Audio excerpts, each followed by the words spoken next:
नमस्कार दोस्तों, वाच्य की इस कक्षा में आपका स्वागत है। आज हम पढ़ने जा रहे हैं वाच्य। वाच्य एक ऐसा टॉपिक है जिसमें से हर एग्जाम में एक ना एक प्रश्न जरूर आता है। और वाच्य जो है अधिकतर हम जब कंपटीशन का एग्ज़ाम देते हैं तो कहीं ना कहीं ऐसी गलती हो जाती है जिसके कारण गलत कर बैठते हैं। तो आइए आज हम सबसे पहले इस कक्षा में वाच्य कहते किसे हैं, कर्तवाच्य में क्या होता है, भाववाच्य में क्या होता है, कर्मवाच्य में क्या होता है, और साथ साथ वाच्य कितने प्रकार के होते हैं, इस पूरी प्रक्रिया को समझते हैं और इसके बाद आगे बढ़ते हैं। तो सबसे पहले हम देखेंगे कि जो वाच्य जो टॉपिक है, ये वाच्य अगर यहीं से समझें तो पहली बात होती है कि वाच्य तीन प्रकार के होते हैं। सबसे पहली बात यदि हम देखें तो वाच्य जो होते हैं वाच्य तीन प्रकार के होते हैं। अब हम परिभाषा की ओर जाएं तो सबसे पहले देखेंगे कर्ता कर्म या भाव के अनुसार क्रिया के रूप परिवर्तन को वाच्य कहते हैं। मतलब कहने का मतलब ये निकला, जहां कर्ता के अनुसार रूप परिवर्तन होता है उसे कृतवाच्य कहते हैं, जहां कर्म के अनुसार रूप परिवर्तन होता है उसे कर्मवाच्य कहते हैं, जहां भाव के अनुसार रूप परिवर्तन होता है उसे भाववाच्य कहते हैं। कहने का मतलब है इन तीनों के संबंध में क्रिया के रूप का जो परिवर्तन होता है वही वाच्य कहलाता है। यदि कर्ता के अनुरूप परिवर्तन होगा तो कृतवाच्य होगा, कर्म के अनुरूप होगा तो कर्मवाच्य होगा, भाव के अनुरूप होगा तो भाववाच्य होगा। तो कर्ता कर्म या भाव के अनुसार क्रिया के रूप परिवर्तन को, क्रिया का जो रूप है वो यदि कर्ता के अनुसार परिवर्तित होता है तो कृतवाच्य कहलाता है। क्रिया का रूप यदि कर्म के अनुसार परिवर्तित होता है तो कर्मवाच्य कहलाता है। क्रिया का रूप यदि भाव के अनुसार परिवर्तित होता है तो भाववाच्य कहलाता है।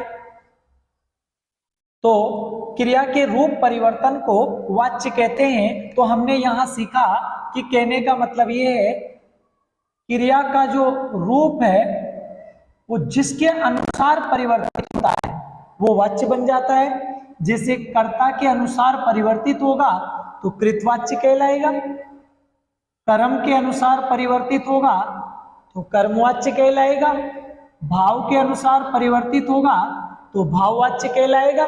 अब आगे बढ़ते हैं। तो पहली बात हमें ये याद रखनी है कि वाच्य किसे कहते हैं। तो जहां कर्ता कर्म क्रिया कर्ता कर्म या भाव के अनुसार जब क्रिया का रूप परिवर्तन होता है तो उसे वाच्य कहते हैं।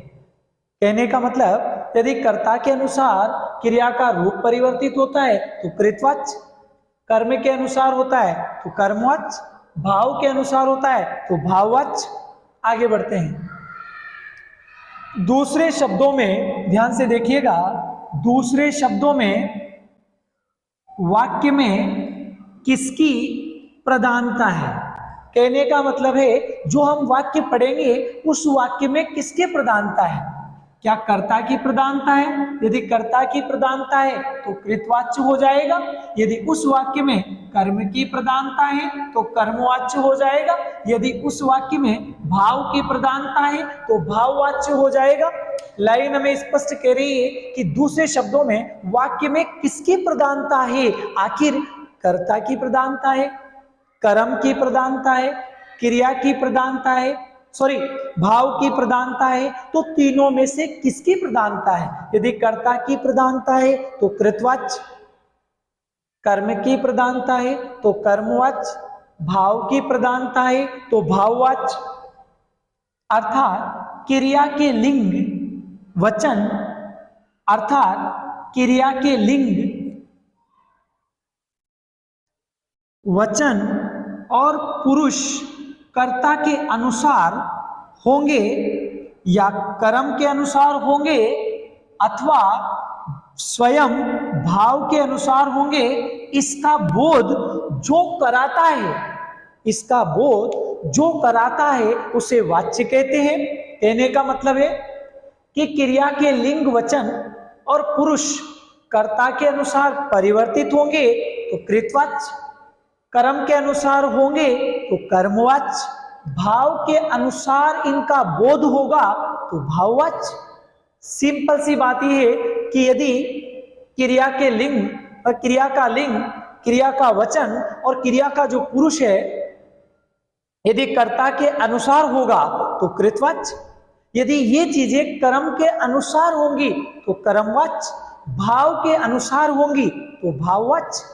यो सिंपल टॉपिक है, परंतु यही सिंपल चीज हम परीक्षा में जाने के बाद डिफिकल्ट समझ बैठते हैं और ये हमें इतनी कठिनाई महसूस कराती है और यहाँ तक कि गलती भी न चाहते हुए भी गलती हो जाती है। हम ये समझ नहीं पाते कि वाक्य में किसकी प्रधानता है और हम क्या कर बैठते हैं। जैसे उदाहरण के तौर पर हम समझते हैं राम रोटी खाता है। अब यहाँ एक वाक्य लिखा रहा है, सिंपल सा वाक्य है, राम रोटी खाता है। जरूरी नहीं है कि ये वाक्य राम विद्यालय जाता है, सीता विद्यालय जाती है, किसान खेत पर जाता है, कोई भी वाक्य मान लो। जैसे ये वाक्य राम रोटी खाता है। अब यहां जो खा रहा है वो कौन खा रहा है? रोटी। सॉरी, राम क्या खा रहा है? रोटी खा रहा है। तो रोटी तो कर्म हो गया और क्रिया होगी खाना और राम हो गया कर्ता। अब तो खा कौन रहा है? राम। खा कौन रहा है? राम। अब समझते हैं, कर्ता के अनुसार क्रिया है। यहां कर्ता के अनुसार क्या है? क्रिया। देखिएगा कैसे, राम खाता है, राम खाता है, कर्ता के अनुसार क्रिया आ रही है। अगर यहां यूं तो लिखा ही नहीं रहा है कि राम खाती है, मतलब राम क्या है? पुरुष है, पुल्लिंग है, एक वचन है, अन्य पुरुष है, तो क्रिया जो है कर्ता के अनुसार ही होगी।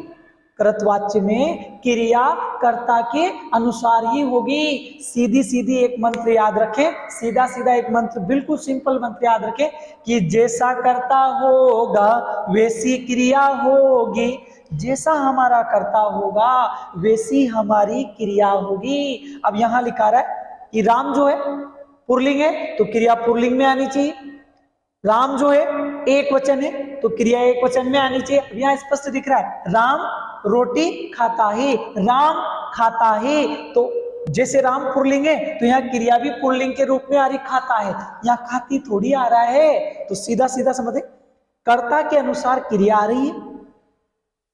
अगर हम राम शब्द को लें तो राम जो है पुल्लिंग शब्द है, एक वचन शब्द है और राम अन्य पुरुष है, तो क्रिया भी ऐसी ही है। अब आगे बढ़ते हैं, दूसरा उदाहरण लेते हैं कर्मवाच्य का। ये तो कृतवाच्य का है क्योंकि यहाँ क्रिया जो है कर्ता के अनुसार आ रही है। जो क्रिया है वो क्रिया, खाना यहाँ क्रिया है, यह क्रिया कर्ता के अनुसार आ रही है। अब दूसरा लेते हैं कर्मवाच्य, राम द्वारा रोटी खाई गई।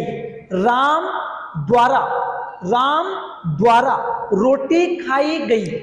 पहले हमने समझा राम रोटी खाता है तो कृतवाच्य हो गया, परंतु यह कृतवाच्य नहीं है। यहां आ रहा है राम द्वारा रोटी खाई गई, तो सीधा सीधा जो प्रभाव पड़ रहा है वो प्रभाव है रोटी, मतलब कर्म पर। तो कर्म के अनुसार क्रिया है। यहां जो है